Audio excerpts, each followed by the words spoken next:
Hey guys, happy Wednesday. Today I have my cousin and one of my mentors, Dan Walsh, on the show. And there's so much for us to talk about. I'm really looking forward to, bring to light some of the things that he's doing for his community in Chicago and just all his inspiration and what's brought him to this point in his life. He has a bunch of, exciting things coming up. And I guess my first question to you, Dan, is can you just tell us a little bit about your Outreach program? Well, we are a not-for-profit educational theater program. We are based out of Palatine, Illinois, which is a suburb of Chicago. We're in our 17th year. We started with a summer camp, and then that led to musical theater workshops, and that led to acting and dance classes. And now we have a private voice teacher who also teaches piano. And we produce 3 major musicals per year, and then about 5 little recital follies type shows, and then a few voice recitals every year. So that's pretty much what we do. Yeah, and I know that you got me into the arts and my interests from when I was a little kid, just going to your shows and just like being at awe of you and your acting. And I remember it. I still remember it.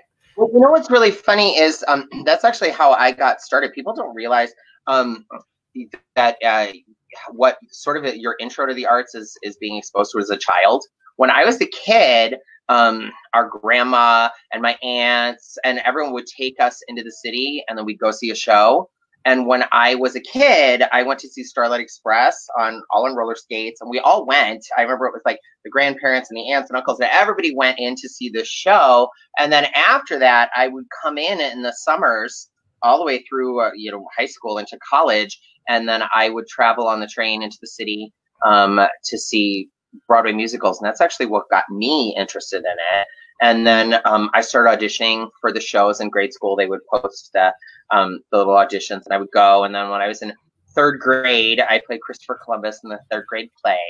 And then after that, I just kept doing plays and musicals. And then I got into high school, and I started auditioning for more stuff. I did the show choir, which is like a singing, dancing kind of performance troupe. I did that all through high school.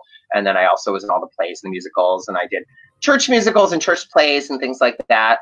And then that led to college. And then I majored in theater in college. And here we are all these years later, and I'm still doing it. And we went to so many, productions of yours, and I saw that you were on cruise ships and you were at all these holiday, I don't know why the holiday one's screaming out to me because it was just so cool.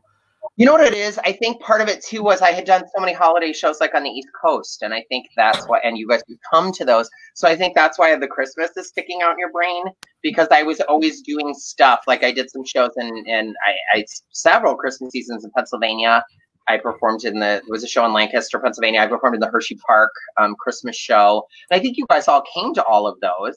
My favorite was Dancing in the Rain, when they had the rain. Okay. Yeah. And we did that. That was in Pennsylvania as well. So I think that's probably why you remember coming to see them all, because I had done a lot of stuff out there. And I think you guys all came when I did Busch Gardens. I was at Busch Gardens in Williamsburg, and all of you came down for that. I've got a picture of the whole family there. So I think that is probably why you're remembering the Christmas shows primarily. But yeah, no, I was very, very lucky. When I was in college, I majored in theater and education, and I had planned if the theater didn't take off that I was gonna start teaching. And I just got real lucky. I started getting jobs, and then right after college, I started auditioning for things. And then I got the job at Busch Gardens, and then that led to a job on a cruise ship, and then that led to, I spent some time in Branson, Missouri, and I did shows there. And I kind of floated around doing shows for about 12 years after college. And I never actually started formally teaching secondary school because I was doing that.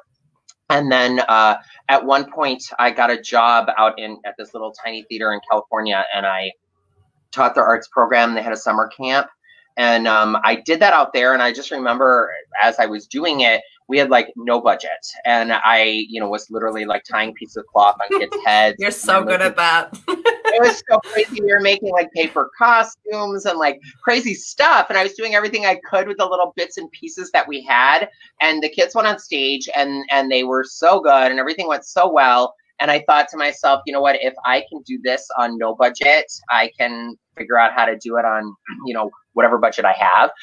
So what happened was I had come home and I sort of, I took a couple of what I call like big money jobs so that I could bank some of my income. And then I put the money aside. And then I started the whole process of, getting the theater up and going. One of the things that, like my mottos that I always tell the kids that I teach is, if you look out for people, they will look out for you in return. And so I was really lucky when I got started. I had a friend who ran a DJ business and they helped me like coordinate all the sound and all of that. I had a friend who was going to school for not-for-profit management. So he helped me do all of my paperwork so that I could establish my not-for-profit. That said, I had friends in the area who helped me segue into the schools to, distribute flyers. I had friends of local businesses. My brother helped me out with helping me. He did all my printing at cost. He helped me set up my website at no charge. So I was really lucky going into this that I had those resources to help launch it. And then over the years, I've just had a lot of people involved, a lot of really, really solid friends that I used to perform professionally who've stepped in and helped teach the acting, the singing, the dancing. One thing we do twice a year is a project we call a theater mentoring project, where we the adult actors all assume teaching positions in the show. The adults that I get involved do the sets and the costumes and teach the music, and we teach the choreography. And then the adults play all the adult characters in the show with the kids. Cool. And we do that twice a year, every spring and every fall. And we kind of sandwich that in between our summer camp series, which we do in the summer. So that's pretty much what we've been doing for going on. This will be our 17th spring of doing this. So this summer will be our 18th. It's been a little crazy with the pandemic and everything. Kind of we're at a standstill at the present moment, but hopefully when things open back up, we'll come back out swinging and jump back in. We were in the middle of rehearsing a project, so we'll sort of pick up where we left off. It was supposed to be our spring project. I'm hoping to turn it into our summer project now, and get that to the finish line. If it's in the summer, when do you think the show will be on? The show presently, what we do is I'm sort of restructuring things. I think I may be restructuring the summer camp just because right now the state of Illinois is closed till May 30th. And our summer camp is supposed to start June 6th. So I don't know if I necessarily realistically see that happening. So what I think I might do is push the summer camp back a little bit. And then what I'm hoping to do is take the project we were working on, Beauty and the Beast, this spring. And I've been emailing back and forth with the company that controls the royalties and the rights about canceling that and resetting it up for the end of July. So basically what would happen is, hopefully, fingers crossed, as things start to open back up in June, we start rehearsing again in June. And then what I'll do is I'll be rehearsing that project at night. And then that's going to be the adults and all the kids that are involved. And then we'll be doing that at nights. And then we also do Saturdays. So I'll be doing that at night on Saturdays. And then we'll be doing our summer camp during the day. So Hopes Wants Wishes, that show would go up the last week of July. And then hopefully our summer camp, then if we push it back a couple of weeks, would go up mid to late August. All right. Because I have a flight booked for July to Chicago, rain or shine. Oh, you're coming. I forget the exact dates, but I'll send it to you later. But I'm going. Yeah, do that. Because I mean, regardless, if it's earlier in July, then I'll have a little bit more free time. And if it's later in July, you'll be here for the show. That would be fun. Yeah. So anyway, it's the end of July. So we'll email, we'll message about that. Beautiful. Yeah, I saw the last show I saw was Space Odyssey there. Oh, okay. That's one of our review shows. What we do is in between those big projects we rent a theater for, and we do a big stage musical. We also do these projects that I consider like training ground for those kids. And what we do is we do reviews. We set a general theme, and the kids learn songs and dances and skits around that theme. And then this way it gives them all stage time. It gives them time to perform. What I try to do is I do that with them so that, kids can get experience singing.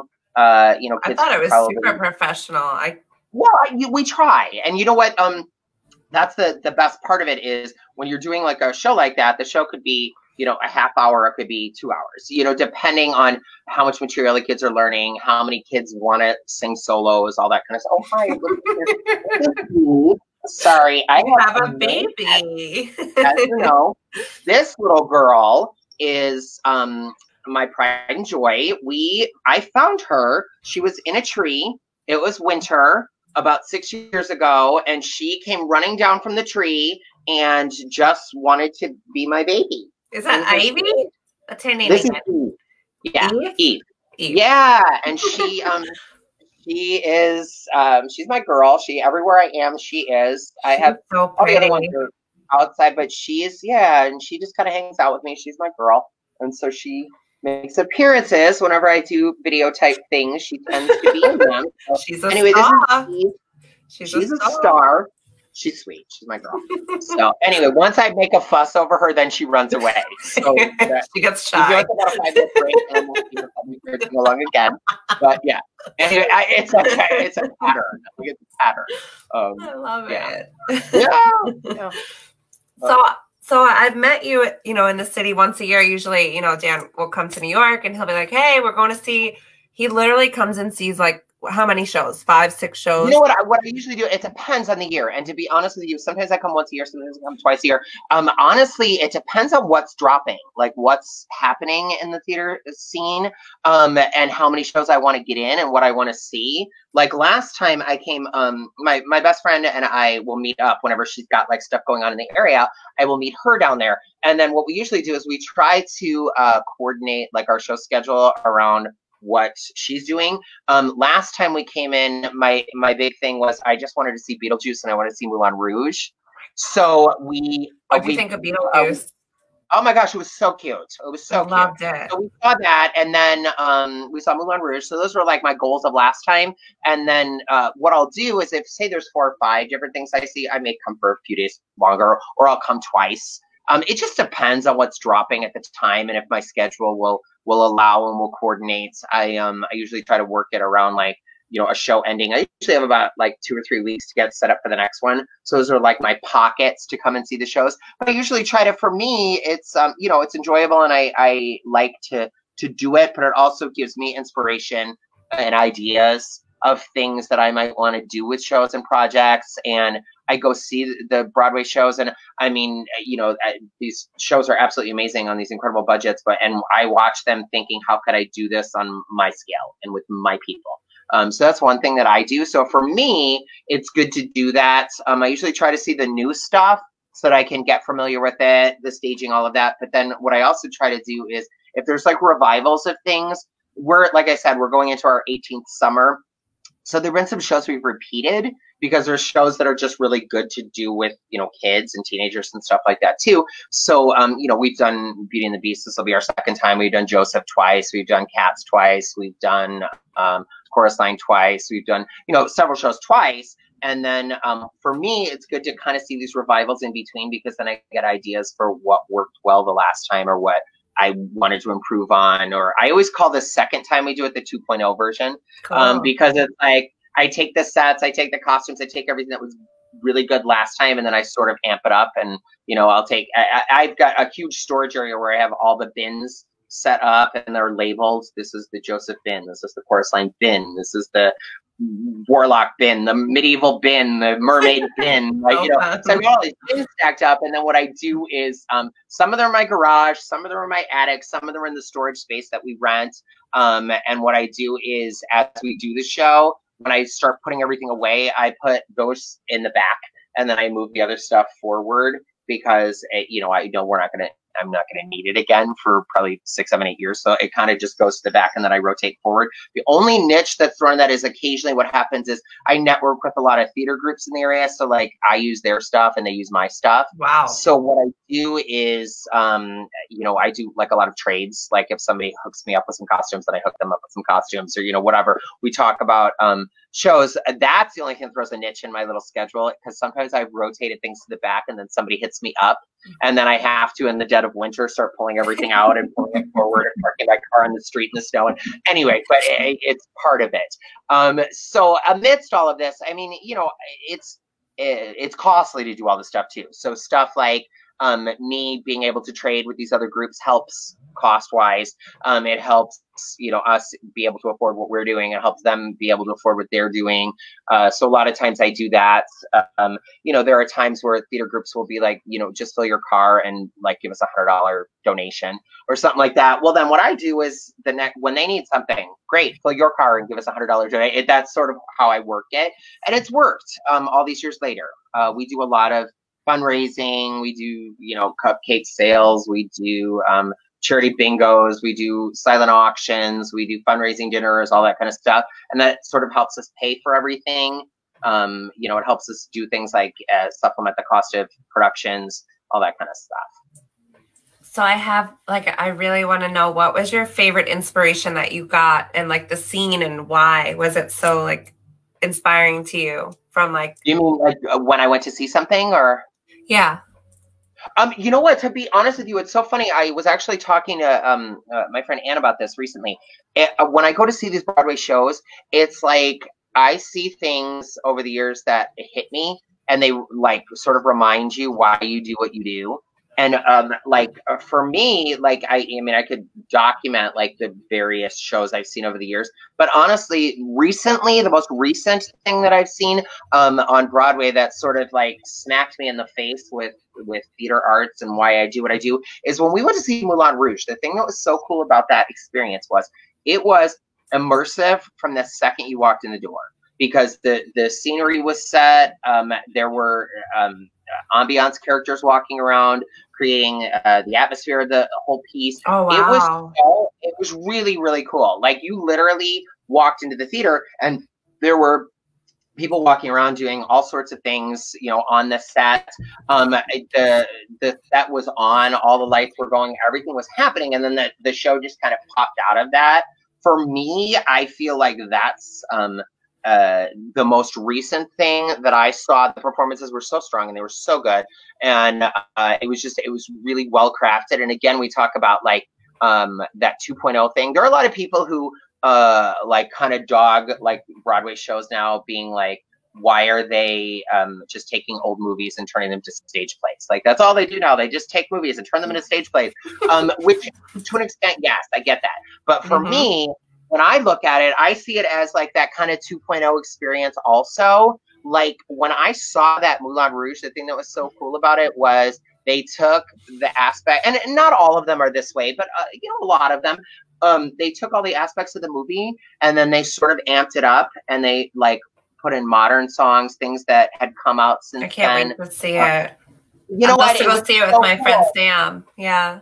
Yeah, you will love it. You will absolutely love it. It was the thing that's neat about it is what I would tell you to do is, I was familiar with the musical, like, and I knew all the music and stuff. I would say watch the movie and the musical and stuff, because at this point it's kind of dated. I mean, that, you know, the movie's dated as far as like recording artists and things that have come up. But they took this current version and then they inserted all of this like modern music in there that's building off of what already existed.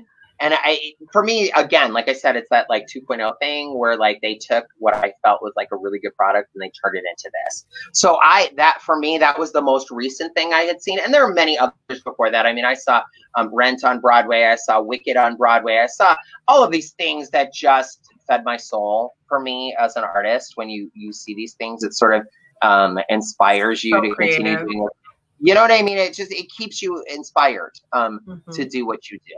Have you been to Moulin Rouge in Paris?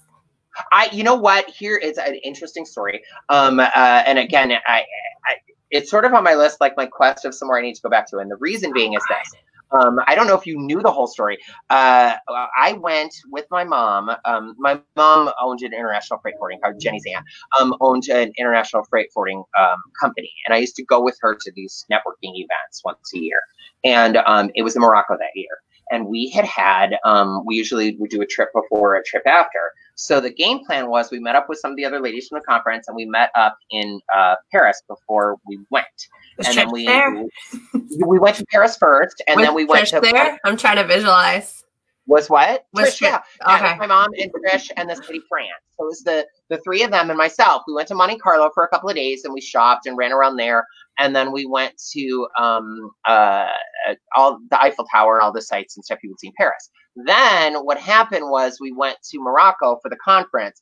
On the way back, the Moulin Rouge is not in central Paris. It's like you have to take like a 45 minutes to an hour train ride out to it. So the game plan was on our way back through from Morocco, we were going to camp for the night, take the train out to Moulin Rouge, see the show, and then come back. That was when my dad was sick. And then my dad was in the hospital, and then he was fine before we left. And then in the week that we were gone, all these things started going wrong, and he ended up back in the hospital. And then a brother called us and, was like, he's in the hospital. This is what's going on. And my mom was like, well, what do you think? I mean, do you think we need to go home? He's like, I don't want to make the decision for you. And then my mom talked to the doctor, and then we got kind of panicky.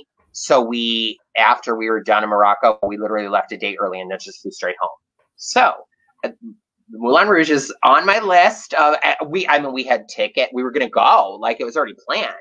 But we came back early because my dad was sick. And so it's sort of on the back burner of at some point in my life when I get through that area again, I will get there.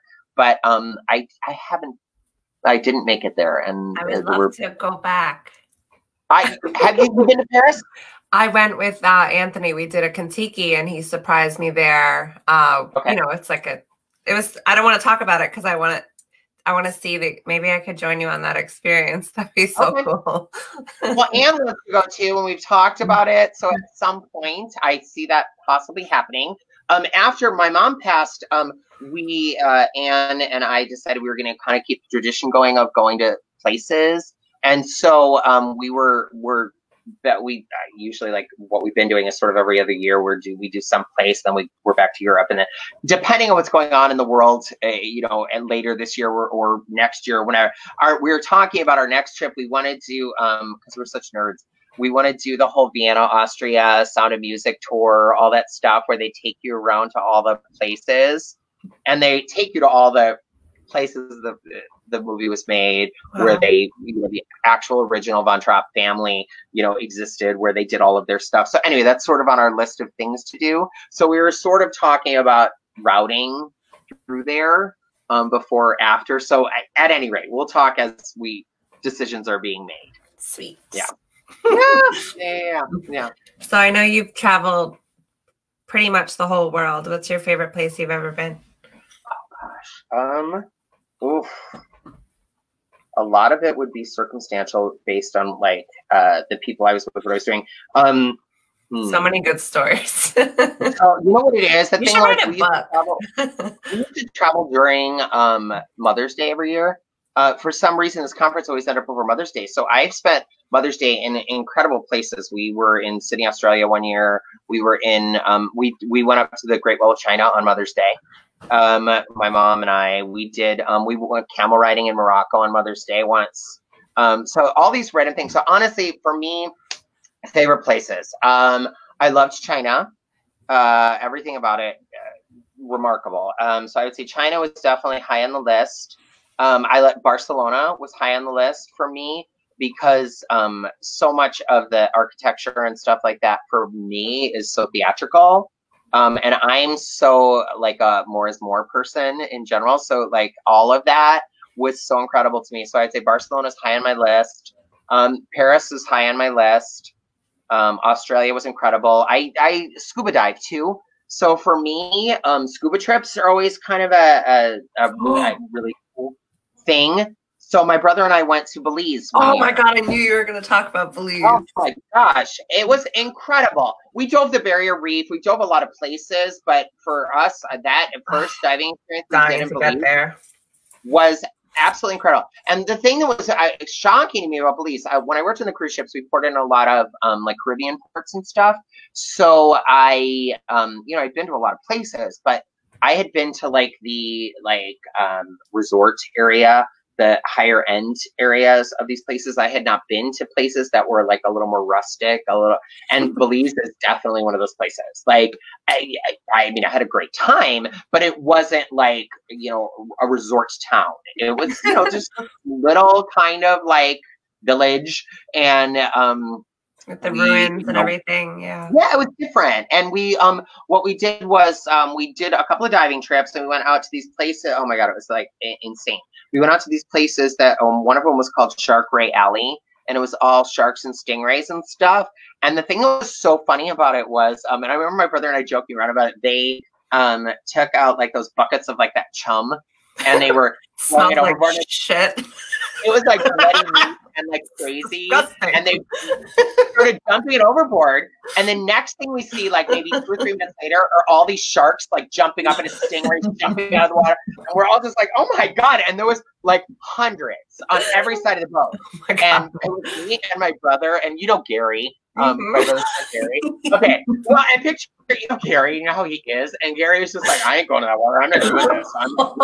And we're all just standing there. We're like, "Oh god!" And we were all like strapped in. We had our packs on. Our, when you get the water, and the dive masters and stuff are like, "Go, go!" And we're all looking at each other, and there are just sharks. I mean, they were like the nurse sharks. They weren't like the aggressive sharks, but it still looks like a scene. Like, so we're all just standing there, and then all of a sudden, he doesn't even say anything. My brother just jumps in, and I'm like, "Oh god!" And then Gary and I are looking over the boat, and they're kind of swimming around him, and he starts waving, and he's like banning for us to come in. And so then I jumped in. And then we swam around, and we, played with the sharks, and the dive master went down with us. We took all these pictures of us like hugging them and holding them and all this crazy stuff. And then we get back, Gary's like, "Man, I couldn't believe you just jumped in that water." And my brother's like, "Well, I was looking at it, and I'm like, we had come all this way, and we were either going to get in or not, and somebody had to jump in first and see if they got ripped to shreds. And if they didn't get ripped to shreds, I figured you two would come in. So I just thought, well, let me try it."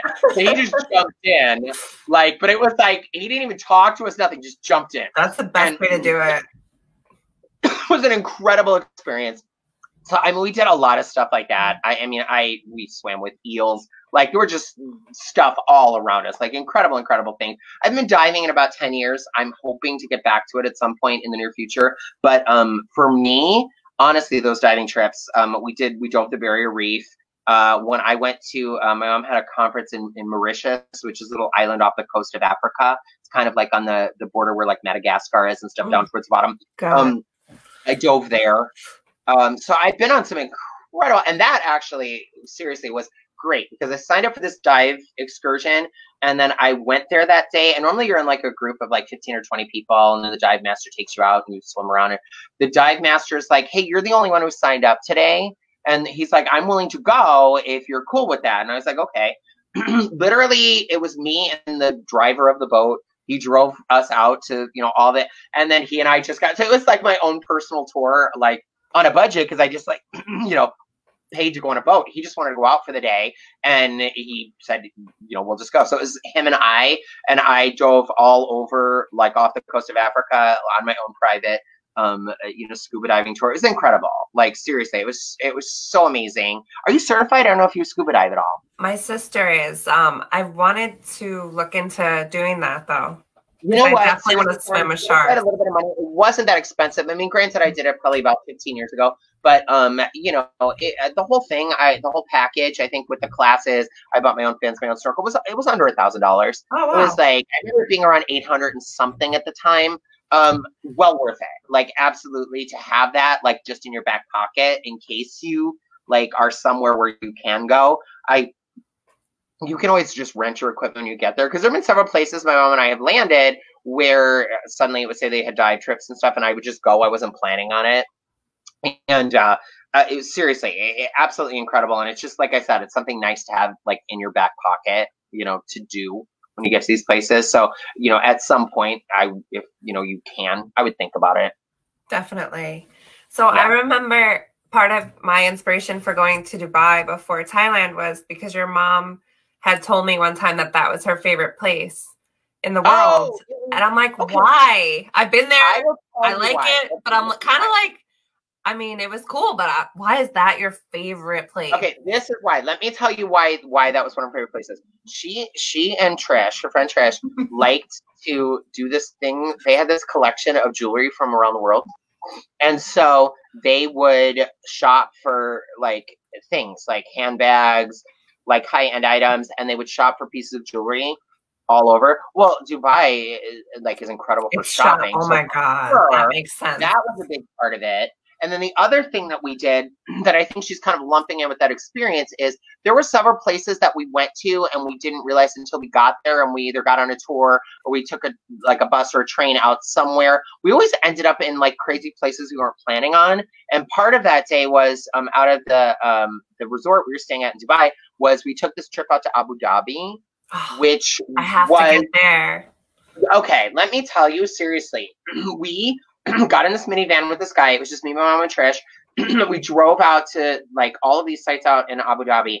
It was exactly like when you see movies like that Sex and the City 2, where they're like in I love that fucking movie. Unbelievable. Like these mosques and all of these crazy like stuff. Absolutely incredible things. Like that was like one of those experiences that we went to where like you went in and they made the women put on the wraps and the burqas and all that. So I mean, I've got all these incredible photos of my mom and Trish and like those outfits, like going. So pretty. It was absolutely amazing, and I think that's what she's sort of when she said to you that was one of her favorite places. It was because of that, and it just the things. We just got really lucky with the places we landed. We went and had lunch, in downtown Dubai, and we were sitting right across that building that blah blah blah blah blah. Like all the fountains went off while we were having lunch around us. It is a special place. It is a special place. I think that it was circumstantial to the things we were landing on, and plus, like I said, she was a big shopper, so for her, that was the perfect place to be. I went with Sam, and I got ripped off in the spice market because I was like, oh, first of all, I knew like when they were trying to charge me like over $100 for the saffron, like I know saffron's expensive.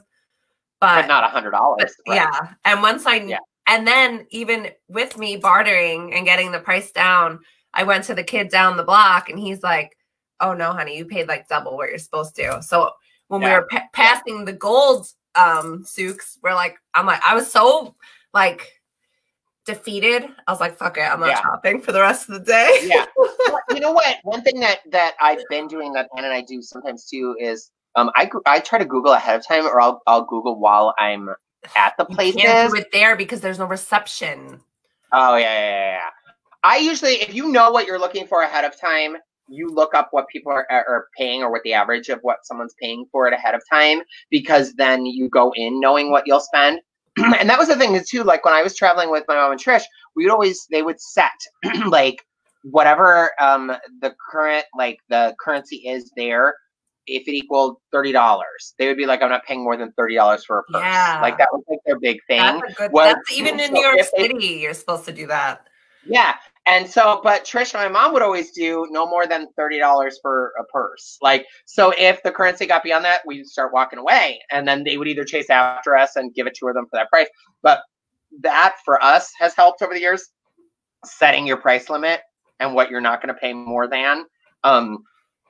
For us, and again, everybody gets ripped off. Every tourist that goes into every country gets ripped off. You usually get ripped off on your first purchase. But I'm I'm from New York. I should know better. Yeah, you should know better. Yeah, yeah, right. Yeah, you totally should know better.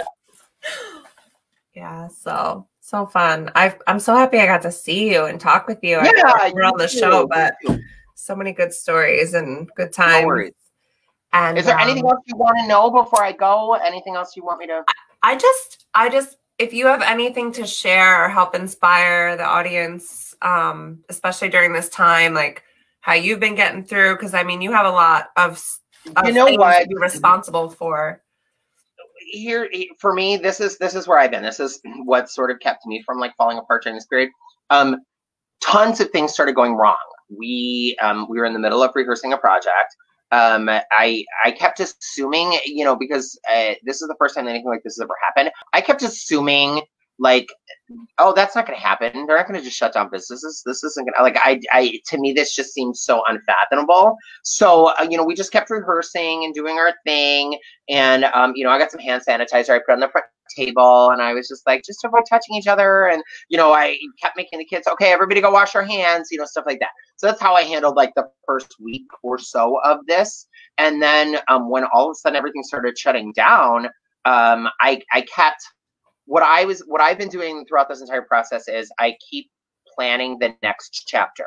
Okay, if everything opens back up, I took the show and I started the negotiations of booking a theater out a month later. I started contacting, rescheduling the show, with the royalty company, canceling the first contract, setting up the second one. So that's what I did for the first week, was setting it up.